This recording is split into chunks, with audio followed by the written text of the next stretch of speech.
మన VVIT university absolute discipline, absolute education. అవును. ఓ sentiment. ఇప్పుడు మీరున్నారు సార్, నువ్వు లేక నేను లేని 2 కోట్లు పెట్టి తీశాను, 14 కోట్లు వచ్చిందన్నారు. ఇప్పుడు 14 కోట్లు పెట్టి తీసిన సినిమా 1 కోటి రూపాయలు కూడా థియేటర్లో వసూలు రాని సినిమాలు బొచ్చడు ఉన్నాయి. అవును. పేర్లు చెప్పమంటే కూడా చెప్తా, నాకేం లేదు. పెద్ద ఇప్పుడు మేము హీరోలు అని డఫాలు కొట్టుకునే వాళ్ళు కూడా నేను చూశాను. థియేటర్లో, మల్టీప్లెక్స్ థియేటర్లలో 10 మంది కూడా లేదు పట్టుమని. సినిమా ఎప్పుడు రిలీజ్ అయిపోతుందో కూడా తెలియదు. కాకపోతే మార్కెట్లో అన్ని లాంగ్వేజ్లో అమ్ముకుంటారు, రైట్స్ అమ్ముకుంటారు కాబట్టి వాడికి వస్తుందన్న ప్రొడ్యూసర్కి ఒక భరోసా అంతే.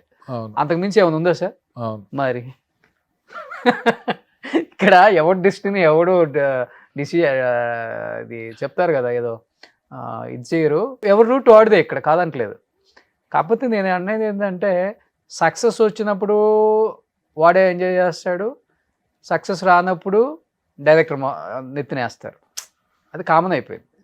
ఇంకా అవన్నీ ఇంకొకటి ఏంటంటే ఫ్యాక్ట్, అది దాన్ని అంతే. ఇంకోటి ఏంటంటే సార్, దానికి తోడు ఇప్పుడు 100 కోట్లు 200 కోట్లు హీరోల రెమ్యునరేషన్లో. థియేటర్లో రిలీజ్ అయ్యేటప్పుడు ఒక్కొక్క సినిమా 1000 రూపాయలు, 1200, 1500 టికెట్ రేట్లు. అరే ఇంతగా ఫ్యాన్స్ మిమ్మల్ని లైక్ చేస్తున్నారు, ఫస్ట్ డే ఫ్యాన్స్కి ఒక ఫ్రీ షో ఏమని చెప్పండి, ఒక హీరోని దమ్ముంటే పోయి జీవో తెచ్చుకుంటారు. 1500, 2000 టికెట్ అని. ఒక ఫ్యామిలీ సినిమాకి వెళ్ళాలంటే 10,000 అవుతుంది సార్. ఎవడి సొమ్ము ఇదంతా? ఎవడిచ్చే రెమ్యునరేషన్లో? ప్రొడ్యూసర్లు మేమేస్తున్నారు అన్న ఫీలింగ్లో బతికేస్తున్నారు. ఆడియన్స్ డబ్బులు సార్ ఇవన్నీ. అవునా కదా? మీరు చెప్పండి, ఒక సినిమా డైరెక్టర్గా. ఈ ఇంటర్వ్యూలో నేను తంబలైన వేయాలి, ఎందుకంటే నువ్వు మాట్లాడినది జనరల్గా మాట్లాడుకోవాలి కదా కొన్ని. కరెక్టే. అన్నీ ఇప్పుడు ఎలా ఉంటుందంటే, అందరికీ అన్నీ తెలుసు, బట్ ఇక్కడ కమర్షియల్ ఫీల్డ్ ఇది. అవును. ఎవరితో ఏం చేస్తే లాభం ఉంటుందో వాళ్ళతో అదే చేస్తారు. సొంత తమ్ముడైనా చేయరు, సొంత కొడుకైనా చేయరు.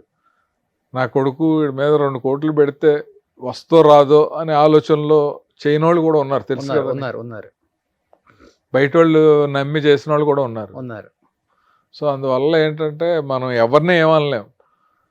నా మట్టుకు నేను అబ్జర్వ్ చేసిన దాంట్లో, మనకి దేంట్లో స్ట్రెంత్ ఉందో దాంట్లో ప్రూవ్ చేసుకుంటూ వెళ్ళిపోయి, ఫ్లోలో మనకి ఏ అవకాశం వచ్చిందో దాన్ని సద్వినియోగం చేసుకుని, దీపం ఉండగానే ఇల్లు చక్కబెట్టుకొని, ఫైనాన్షియల్ డిసిప్లిన్ తోటి, ఏ టెక్నాలజీ ఏమొస్తో తెలియదు, ఎప్పుడు ఏ ఉద్యోగం పోద్దో, ఏ ఫీల్డ్కి ఏమవుద్దో తెలియదు. చిత్ర పరిశ్రమకి ఇంత గడ్డు రోజులు వస్తాయని ఎప్పుడన్నా అనుకున్నా? ఏమొచ్చింది అంతగా కష్టం? ఇప్పుడు థియేటర్ రావట్లేదు అంటున్నారు కదా. ఇప్పుడు ఎగ్జిబ్యూటర్స్ కను ప్రొడ్యూసర్స్ కూడా ఫుల్ గొడవ. అది కర్రకి పాముకి అనే సామెత లాంటిది. ఎందుకంటే వాళ్ళదే కరెక్టే, వీళ్ళదే కరెక్ట్ అనేట్టు ఉంటుంది. బాగా ఆడియన్స్కి బాగా మంచి క్వాలిటీతో మంచి సినిమాలు తీస్తున్నాం మేము, ఈ టికెట్ రేట్లు చాలు అని ప్రొడ్యూసర్స్కి ఉంటుంది. వాళ్ళకేమో సింగిల్ థియేటర్స్ సఫర్ అయిపోతున్నారు, వాళ్ళకి మీకు వచ్చే లాభాల్లో కొంత ఇవ్వండి, పర్సంటేజ్ అయితే బెటర్ అని వీళ్ళు అంటూ ఉంటారు. ఇంక ఇదంతా మనం ఓ పట్టాన్ని తేలేదు కాదు.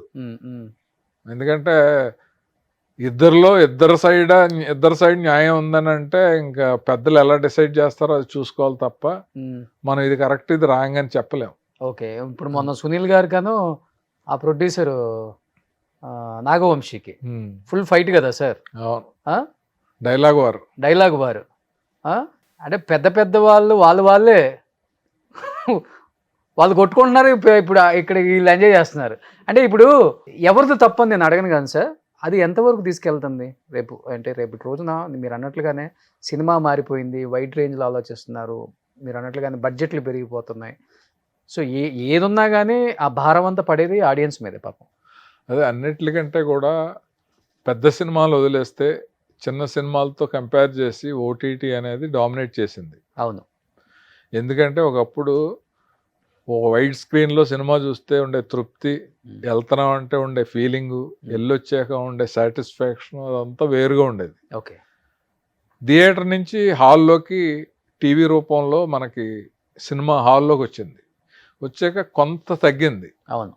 ఇప్పుడు డైరెక్ట్ జేబులోకి వచ్చేసింది ఫోన్లో. ఇప్పుడు నేను ఎందుకు అన్ని వేలు ఖర్చు పెట్టి అన్ని పాప్కార్న్లు కొని ఫ్యామిలీని తీసుకుని అలా ఎందుకు వెళ్తాను నేను?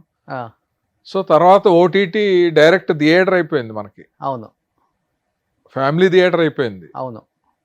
ఇది వరకు థియేటర్లో ఆడే వాటికి హీరోలు గట్ట ఇంట్లో స్క్రీన్ పెట్టుకుని ఆ ట్యూబ్ ఇంకోటో పెట్టి సినిమా బిఫోర్ రిలీజ్ ఎలా చూసేవారు, అలాగే ఇప్పుడు ఓటీటీ ప్లాట్ఫామ్ అనేది ప్రతి ఇంట్లోనూ ఎందుకు వచ్చేస్తుంది కదా అన్నట్టు ఉంది. అవును సార్. ఇప్పుడు మరి థియేటర్కి అది ఎంత థ్రెట్ అది సార్, ఈ గేటెడ్ కమ్యూనిటీలో ఒక ఫ్లాట్ కొనే వాళ్ళు 3 bedroom లో ఒక బెడ్రూమ్ లో ఒక 3-4 lakhs పెట్టుకొని మంచిగా థియేటర్ డిజైన్ చేసుకుంటున్నారు సార్. ఇప్పుడు చేసుకుంటున్నారు.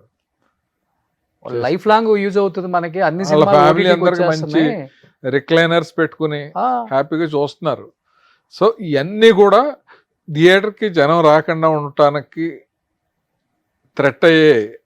సో ఇలాంటి స్టేజ్లో థియేటర్ని ఎలా బతికించాలనేది ప్రతి వాళ్ళు ఆలోచించాలి.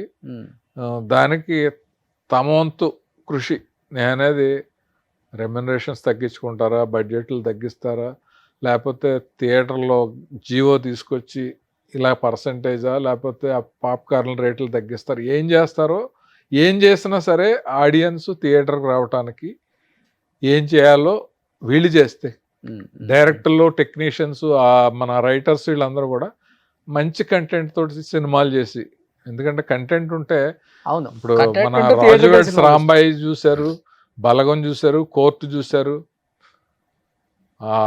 ప్రీ వెడ్డింగ్ షూట్ అనే సినిమా కూడా చూశారు. ఇలాగా బాగుంటే చూస్తున్నారు కదా. సో ఇండస్ట్రీ సైడ్ నుంచి కంటెంట్, గవర్నమెంట్ సైడ్ నుంచి కొంత, ఎగ్జిబిటర్స్, డిస్ట్రిబ్యూటర్స్ అందరూ కూర్చొని సమన్వయంగా ఏం చేస్తే బెటర్ అనేది చేస్తే డెఫినెట్గా థియేటర్స్ ఇంప్రూవ్ అవుతాయి. మీరు అన్నట్లుగానే రామానాయుడు స్టూడియోలో సురేష్ ప్రొడక్షన్స్ లో అన్ని సినిమాలు తీశారు మీరు. వాళ్ళకన్నా డబ్బున్న వాళ్ళు ఎవరు లేరు ఇండస్ట్రీలో. రామానాయుడు గారు కొన్ని 100 సినిమాలు తీశారు, అన్ని లాంగ్వేజ్ లో తీశారు, నాట్ ఓన్లీ తెలుగు. అవును. ఒరియా, బెంగాలీ అటు కూడా తీసుకొచ్చారు ఆయన ప్రొడ్యూసర్ గా. కొన్ని వేల కోట్లు ఉంటాయి ఆ సంస్థకి. కానీ అలాంటి సంస్థ సురేష్ ప్రొడక్షన్ కూడా ఇప్పుడు సినిమా, పెద్ద సినిమా, ఒక పాన్ ఇండియా మూవీ ప్రొడ్యూస్ చేయట్లేదు అంటే సురేష్ బాబు గారి మైండ్ లో ఏముంది సార్ అసలుకి?